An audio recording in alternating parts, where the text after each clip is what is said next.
నమస్కారం. నా పేరు చావ్య, జర్నలిస్ట్. అండ్ అదే రకంగా ఈ కొడంగల్లో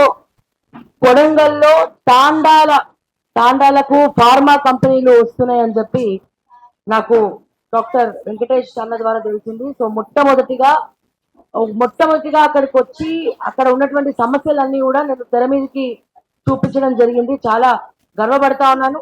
అండ్ ముఖ్యంగా మాట్లాడాలి అంటే ఈ తాండాల నుంచి సైనికులు ఎట్లనైతే దేశ సంరక్షణకై వెళ్ళినారో, మీరందరూ కూడా మీ పిల్లలను సైనికులుగా తయారు చేసినారో, మీరే ఒక సైన్యం అయ్యి మీ భూములను మీరు కాపాడుకుంటున్నారు. అసలు మీ అందరికీ ఎంతో మంది మద్దతు ఉన్నా లేకపోయినా మీ ఆత్మస్థైర్యమే ఈ రోజు మిమ్మల్ని నిలబెట్టింది అని చెప్పి మరొకసారి తెలియజేస్తా ఉన్నాను. అండ్ అదే రకంగా రేవంత్ రెడ్డి గారు మీరు మహాలక్ష్మి పథకం అన్నారు, మహిళలను లక్షాధికారులను చేస్తామన్నారు.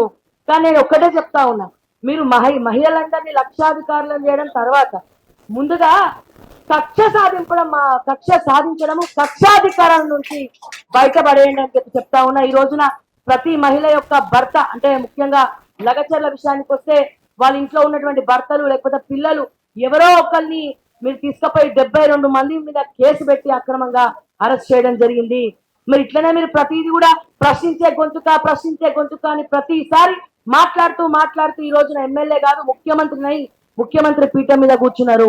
మరి వాళ్ళకి ఇబ్బంది వచ్చినప్పుడు వాళ్ళు వచ్చి ఒక ప్రశ్నని ఎదురేస్తే ప్రశ్నించినటువంటి పాపానికి మీరు వాళ్ళ మీద కేసులు పెట్టడం ఏమైనా సబబా అని చెప్పి మరొకసారి తెలియజేస్తూ, ఒక ప్రాజెక్ట్ రిపోర్ట్ లేదు, ఏం లేదు, ఉట్టిగానే అక్కడ భూములు ఉన్నాయి, నేను నొక్కేయాలి, భూములు ఏదో ఒక రూపంలో తీసుకోవాలి, అక్కడ ఏం పెడుతున్నా కూడా క్లారిటీ లేకుండా వీళ్ళ మీద పడి కోట్ల విలువ చేసే భూమిని తీసుకుంటామని చెప్తే ఎవరు కూడా ఊరికే కూర్చోరు అని చెప్పి రేవంత్ రెడ్డి గారికి మరొకసారి తెలియజేస్తూ, సమయం ఎక్కువ లేదు, ప్రతిరోజు నా మార్నింగ్ న్యూస్ ద్వారా నేను మాట్లాడుతూనే ఉన్నా.